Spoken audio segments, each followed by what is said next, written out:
सुनकर राणो चिड़िया के माथे पर पसीना था और उसके पंख कांप रहे थे। नहीं, यह मेरा वहम है, मुझे आगे बढ़ना होगा।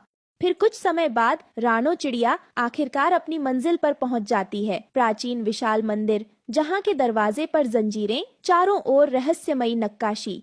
तभी राणो चिड़िया की नजर उस पर लिखे हुए शब्दों पर पड़ती है, जो सत्य और साहस के साथ आएगा वही जीवित लौटेगा, लेकिन 3 पहेलियों का उत्तर ही दरवाजा खोलेगा।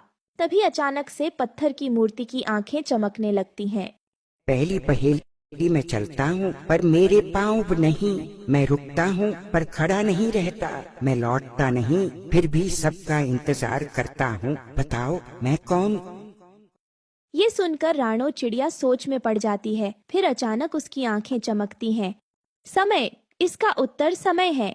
तभी दरवाजे की एक जंजीर खुलने की आवाज आती है। इसी तरह राणो चिड़िया बाकी की 2 पहेलियों का भी सही उत्तर दे देती है, जिसके बाद उस रहस्यमयी मंदिर का दरवाजा खुल जाता है। राणो चिड़िया देखती है कि मंदिर के अंदर एक विशाल हॉल, जिसके बीच में खजाने का संदूक रखा हुआ था। तभी अचानक से जमीन फटने लगती है और तेज रोशनी के साथ एक विशाल नागिन वहां पर प्रकट होती है।